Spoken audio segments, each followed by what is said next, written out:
Слава Украине! Приветствуем от Полонского. Друзья мои, состоялись переговоры в Лондоне. Переговоры, скажем так, это без участия России, переговоры между союзниками, которые поддерживают Украину. И самой Украины. От нас летал туда Сибига, Ермак и Умеров. Значит, со стороны... вот теперь самое интересное. Кто же там должен был принимать участие? Должна была принимать участие делегация США, Германии, Великобритании, Франции. По крайней мере, об этом на встрече в Париже сказали сами американцы. Вот. И что? И не приехали. Ну, кто бы вообще...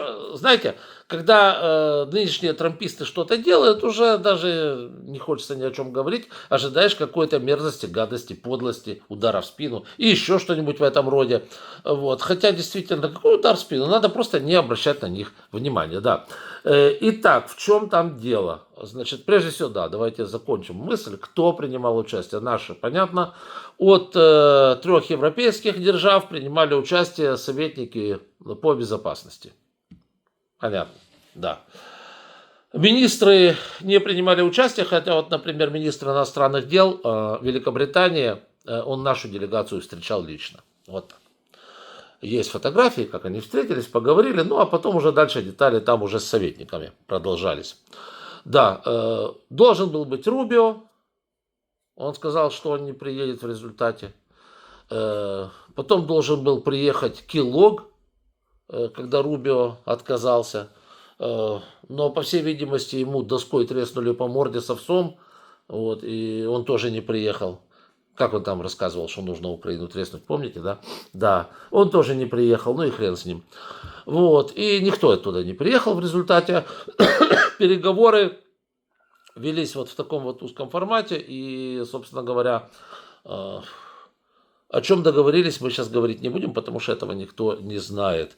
Понятное дело, что сделали в коммюнике реверанс в сторону Трампа, что да, мы поддерживаем усилия президента Трампа, но судя по тому, что сегодня наговорил Рубио, и судя по тому, что мы слышим регулярно в течение постоянного времени, уже, наверное, 3 месяцев, да каких 3 месяцев, уже очень долгого времени, со стороны Вашингтона, имеется в виду именно Трампа, тут уже с ними разговаривать особенно и не о чем.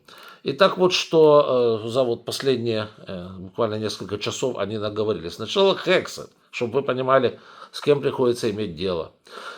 Хексет, так сказать, министр обороны Трампа. США больше не могут быть гарантом Европы, безопасности Европы. Замечательно. Ну, это большой привет тем, кто думает, что сейчас Штаты будут защищать от случая нападения Рашки там, на кого-либо из членов НАТО. Охотно верю, да. Рубио, этот просто выдает перлы. Сейчас мы лучше понимаем Россию после 3 лет молчания. Ну, типа вот они вот с ней не разговаривали 3 года, а вот сейчас поговорили и все хорошо поняли. Ну, конечно, Россия вообще замечательно. Вообще ее только и понимаете. Больше вы, похоже, никого уже и не понимаете. Дальше. Ну, еще несколько высказываний, бредовых высказываний министра иностранных дел Трампа. Россия не собирается захватывать всю Украину. А Украина не может оттеснить их к позициям 2014 года. Да. Еще одна цитата. Если переговоры при посредничестве США провалятся, Украина может оказаться в более неудобном положении в будущем и получить более жесткие условия мира от России.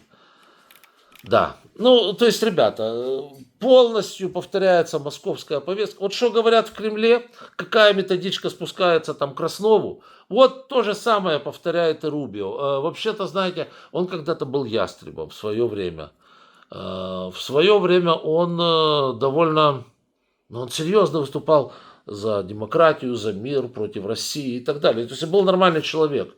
Вот. И вот это сейчас его деградация полнейшая, жуткая из ястреба в кремлевского подпевайлу какого-то жалкого, который просто является радиоточкой, которая транслирует кремлевские хотелки.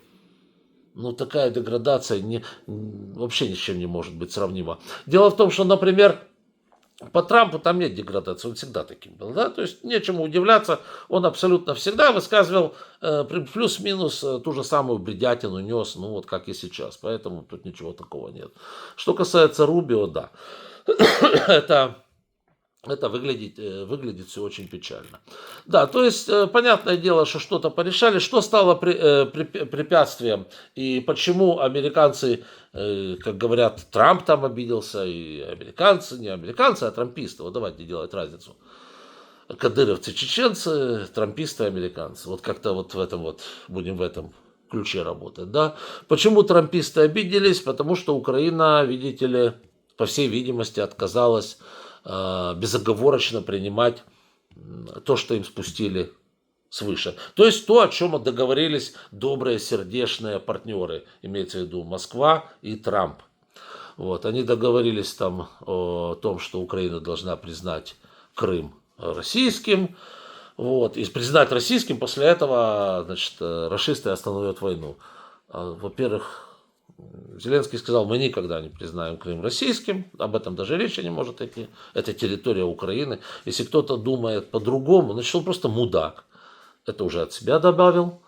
Вот, это первый момент. Второе, действительно, совершенно справедливое решение было бы так. Сначала остановить войну, а потом договариваться о всех деталях. То есть прекратить убийство людей, потом договариваться о всех деталях. Но поскольку трамписты идут полностью на поводу у рашистов, то у них они там спелись, у них полное взаимопонимание и денежные потоки текут все как надо, судя по всему, и в те карманы, в которые, судя по всему, надо, приказания приходят вовремя, методички принимаются с благодарностью, вот, то просто трамписты повторяют ту же ахинею, которую несут путирасты. Вот, собственно говоря, и все. Поэтому, еще раз говорю, ну, надеяться в этой ситуации на Америку в этом виде, в котором она есть сегодня, ну смешно. Да, еще один момент, это такой просто вишенка на торте, это уже из Польши.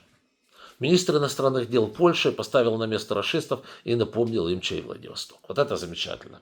Цитата, да, тоже у нас есть, в описании к данному ролику есть ссылочка, можете посмотреть, просто приятно послушать. Вы никогда больше не будете здесь править. Ни в Киеве, ни в Риге, ни в Таллине, ни в Кишиневе, сказал Радислав Сикорский. И посоветовал им, по ходу, оставить свои больные фантазии по поводу завоевания Варшавы. И вторая часть этой цитаты. Подумайте лучше о том, сможете ли вы удержать Хайшинвей. Это Владивосток, на секундочку. Китайское название. Все буде Украина.